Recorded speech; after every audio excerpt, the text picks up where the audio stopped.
Okay, so you want to own a casino. Buy the building, hire the dealers, watch the chips come in. Free money, forever, right? But here's the part that breaks people's brains. The casino floor isn't actually where you make your money. And if you never figure out where the real profit is hiding, you can own the busiest casino in the state and still file for bankruptcy. That's not a hypothetical. It's happened to some of the most famous names in the business, and by the end of this video, you'll know exactly why. Let's start with the one thing everyone gets wrong, the idea that a casino is gambling on you. It isn't. Not even a little. Take roulette. The American wheel has 38 numbers, but it only pays out as if there were 36. That gap is the house edge, 5.26%, locked into the wheel itself, no dealer skill required. Blackjack's edge is thinner, sometimes under 1% against a player who knows basic strategy. Slot machines run anywhere from 5% to 15%, quietly, on every single pull. None of these numbers guarantee anything on any one bet. Flip a coin once and it's 50-50. Flip it a million times with a 5% bias built in,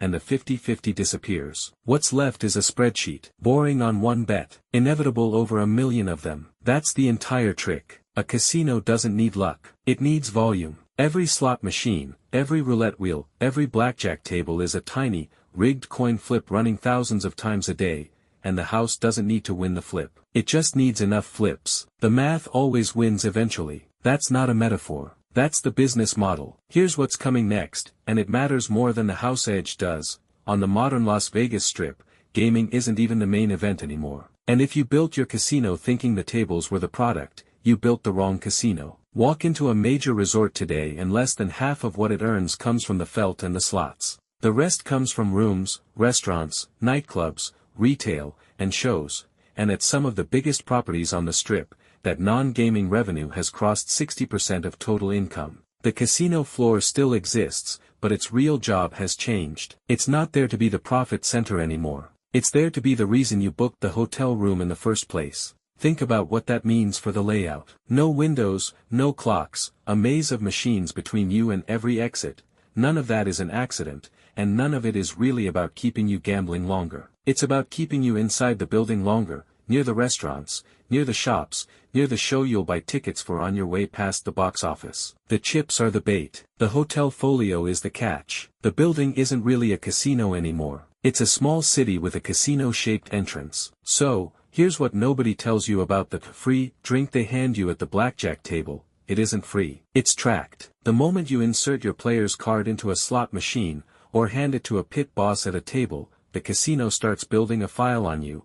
Average bet size, hours played, win-loss pattern, all of it. That data feeds directly into what they'll spend keeping you happy. A free buffet, a discounted room, a comped show ticket, every one of those is a calculated bet, not a gift. The casino is asking a simple question: will the value of what this guest loses to the house exceed the cost of what I give them to stay? If the answer is yes, the comp gets approved. If the math doesn't hold, so does the free room. This is the part that separates a well-run casino from a failing one. Comps aren't generosity. They're customer acquisition cost, dressed up as hospitality. Get the formula wrong, comp too generously to players who don't lose enough to cover it, and you can be giving away rooms, meals, and shows to guests who are quietly costing you money on every visit. Nothing in that building is free. It's just billed differently. Now here's where the math gets genuinely dangerous, because the same system built to squeeze small edges out of millions of small bets can also be blown apart by one enormous one. In 2007, a businessman named Terrence Watanabe lost roughly $127 million gambling at a single Las Vegas resort over the course of a year. On paper, a whale like that looks like the ultimate win for a casino. The house edge is still in play, and a big enough bettor should, eventually, feed the same statistical machine as everyone else. In practice, a single high-stakes player can bend an entire property's numbers around him: extended credit lines, high-limit tables held open, staff dedicated to one guest, an enormous variance sitting on the casino's books until the math has time to play out. Watanabe's case became a legal battle over comps, credit, and whether the casino had a responsibility to cut him off, but the underlying lesson has nothing to do with any one lawsuit. It's this: the same volume that makes small bets predictable makes one giant bet a liability. A whale isn't just a bigger version of an ordinary customer. He's a single point of failure wearing a high roller badge. Chase the big player too hard, and you're not running a casino anymore. You're running a credit line with a slot machine attached. Here's what building the fantasy actually costs, because everything up to this point assumed the casino was already standing.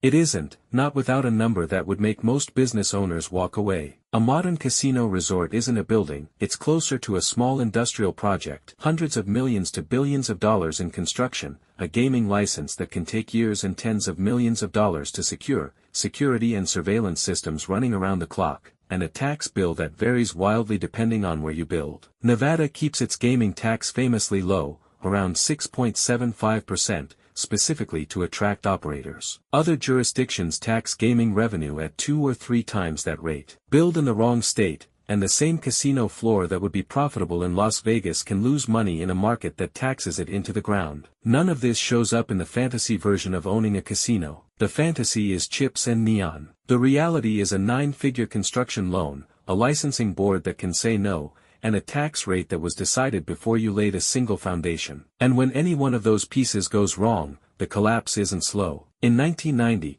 Donald Trump opened the Taj Mahal in Atlantic City, a $1.1 billion resort, the most expensive casino ever built at the time, financed largely through high-interest junk bonds. It needed enormous, sustained gaming revenue just to cover its own debt payments. It didn't get anywhere close. Within a year, it had filed for Chapter 11 bankruptcy. 2 decades later, Atlantic City watched it happen again. Revel Casino opened in 2012 at a cost of roughly $2.4 billion, and closed just 2 years after opening, having filed for bankruptcy twice along the way. Different decades, same failure. Both were built as monuments first and businesses second, enormous, beautiful, and structurally incapable of covering what they cost to build. The math that makes a casino work isn't optional flavor text. It's the whole business. Ignore it, and no amount of marble in the lobby saves you. A casino doesn't go bankrupt because people stopped gambling. It goes bankrupt because someone built the fantasy before they built the spreadsheet. So here's the reframe that changes how you should actually look at this entire industry,